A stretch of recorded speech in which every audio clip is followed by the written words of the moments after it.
बिस्मिल्लाहिर्रहमानिर्रहीम। मैं नायब वज़ीर आज़म इसहाक़ डार साहब, फील्ड मार्शल सैयद आसिम मुनीर साहब, ऑनरेबल फेडरल मिनिस्टर्स, वज़राए आला, chief minister Gilgit Baltistan, prime minister AJK और दूसरे इंतहाई काबिल एहतराम शुरका को दिल की गहराइयों से मैं खुशामदीद कहता हूँ। जिस तरह कि आप जानते हैं कि ख़ित्ते में जंग अब दूसरे महीने में आ चुकी है और जो शहादतें हुई हैं हम सबको उसके ऊपर बेहद अफसोस है। और इस हवाले से हमने अपने ताज़ीती पैगामात मुख्तलिफ़ औक़ात में हमने जारी किए और इसी हवाले से ख़ित्ते में जंग के शोले ठंडे करने के लिए हमने भरपूर कोशिश की बतौर एक मुखलिस दोस्त के, बरादर मुल्क के। और इस हवाले से मैं ये अर्ज़ करूँगा कि डिप्टी प्राइम मिनिस्टर इसहाक़ डार साहब ने अपने हम मनसब ईरान में उनसे कई मरतबा बात की, दूसरे जो उनके जो काउंटर पार्ट्स हैं उनके साथ बात की और अनथक मेहनत कर रहे हैं। अभी चीन से होके आए हैं, इनके बाजू को चोट भी आई लेकिन उसकी उन्होंने परवाह नहीं की। और इसी तरीके से फील्ड मार्शल साहब ने इस हवाले से कलीदी किरदार अदा किया और कर रहे हैं। और इस हवाले से मैं समझता हूँ कि अल्हम्दुलिल्लाह मुझे ये कहने में कोई बात नहीं कि पाकिस्तान ने इस जंग को बंद कराने के लिए और सीज़ फायर कराने के लिए हद्दुल मक़दूर कोशिश की है। बाकी अल्लाह ताला के हाथ में है। और जिस वक़्त मैं आपकी खिदमत में ये मारूज़ात पेश कर रहा हूँ, ये एफ़र्ट्स हनूस जारी हैं और इंशाअल्लाह मैं समझता हूँ कि अल्लाह ताला ज़रूर अपनी कमाल बेरमारी से इस ख़ित्ते में अमन कायम करेगा इंशाअल्लाह। इसी तरीके से पाकिस्तान बाकी ममालिक की तरह इस जंग से बहुत मुतासर हो रहा है। हमारी इकॉनमी के लिए पिछले 2 साल में आप सब ने मिलकर बेपनाह काविशें की और पाकिस्तान की मईशत को मैक्रो लेवल पर उसको स्टेबल कर दिया। अब इस वक्त तरक्की और खुशहाली का वक्त आ चुका है, लेकिन बदकिस्मती से इस जंग के नतीजे में हमें माशी तौर पर बेपनाह मुश्किलात का आज सामना है।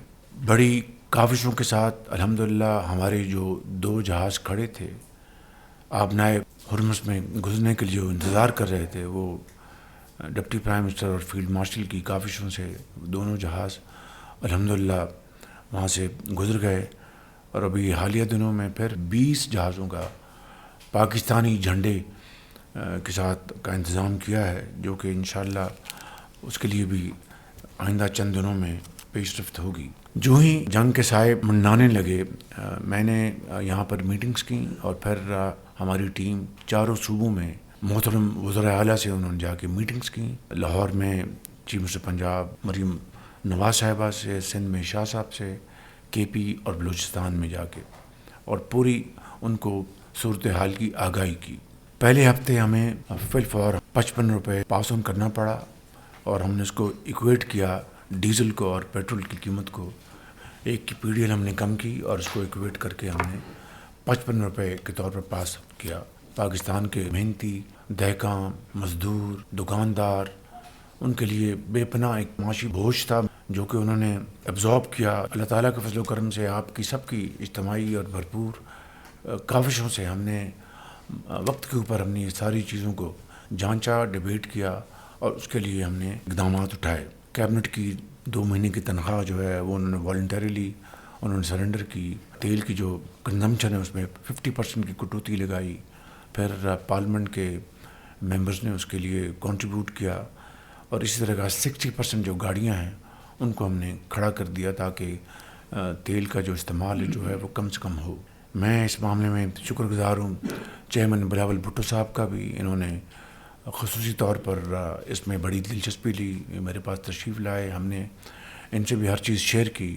उसके बाद प्रेसिडेंट साहब का बहुत शुक्रगुज़ार हूँ कि उन्होंने मीटिंग बुलाई, वहाँ पर आप सब तशरीफ़ लाए और एक बड़ी अच्छे माहौल में गुफ्तगू हुई। इस वक्त तक हमने ब्लैंकेट कवर दिया, ان 3 ہفتوں میں، اور اس حوالے سے وفاق نے 129 ارب روپے دیے ہیں. 100 بلین ہم نے پی ایس ڈی میں ہم نے کٹ لگایا، اور جو بچت تھی اس کو ہم نے اکاؤنٹ پہ ڈالا، اور اس سے ہم نے یہ تمام یہ جو اخراجات ہیں جو وفاق نے برداشت کیے. اب آج وقت آ چکا ہے کہ سب نے مل کر اس معاملے کو طے کرنا ہے. اس کے لیے میں وزراء اعلیٰ کا خاص طور پر سب کا شکریہ ادا کرنا چاہتا ہوں کہ انہوں نے پریزیڈنسی میں میٹنگ میں بھرپور تعاون کا یقین دلایا. میں بلاول بھٹو صاحب کا خصوصی طور پر شکریہ ادا کرنا چاہتا ہوں، اور انہوں نے پوری اس وقت جو صورتحال ہے اکٹھے اس چیلنج کا مقابلہ کرنے کے لیے بھرپور یقین دہانی کرائی. اور میں سمجھتا ہوں کہ یہ ایک بہت بڑی قومی یکجہتی، اتفاق، اتحاد کی نشانی ہے، جس کے بغیر کوئی قوم بھی اتنے بڑے چیلنج کا مقابلہ نہیں کر سکتی. میں سمجھتا ہوں کہ آج جو صورتحال وہ یہ ہے کہ ہمیں غریب کو، عام آدمی کو پروٹیکٹ کرنا ہے، اور جو اشرافیہ ہے اس کو ایثار اور قربانی کا مظاہرہ کرنا ہے. میں یہ بھی سمجھتا ہوں چاہے وہ وفاق ہو یا صوبے ہوں، ایسے منصوبے جن کو ہم روک سکتے ہیں ان کو روکیں، اور وہ فنڈز بچت کر کے ہم عام آدمی، غریب آدمی کو ہم پہلے پروٹیکٹ کر لیں. کیونکہ پولیٹیکل اسٹیبلٹی ہوگی تو اکنامک اسٹیبلٹی ہوگی. تو میں سمجھتا ہوں اس کے لیے آج ہم یہاں پر سب جمع ہیں، اور ہمیں اس وقت سب سے زیادہ توجہ جو ہے کمزور اور جو مفلوق الحال جو طبقات ہیں ان کو پروٹیکٹ کرنے کے ساتھ ساتھ اپنی زراعت کو پروٹیکٹ کرنا ہے. ہارویسٹنگ شروع ہوا چاہتی ہے، اس کے لیے تیل چاہیے، ڈیزل چاہیے، پھر آپ نے آگے پر نئی بجائی کرنی ہے، اس کے لیے ڈیزل چاہیے. تو ہمیں ان کو پروٹیکٹ کرنا ہے، اپنے زراعت کو، کیونکہ یہ وہ شعبہ ہے جو کہ بہت چند مہینوں میں ٹرن اراؤنڈ کر سکتا ہے. اسی طریقے سے آپ نے پبلک ٹرانسپورٹ کو آپ نے پروٹیکٹ کرنا ہے، آپ نے گڈس ٹرانسپورٹ کو پروٹیکٹ کرنا ہے تاکہ آپ کی انفلیشن اس کو کنٹرول کر سکیں. ان کے لیے یقیناً ہمیں فنڈز چاہیے، اور یہ فنڈز ہم نے مل کر اکٹھے کرنے ہیں.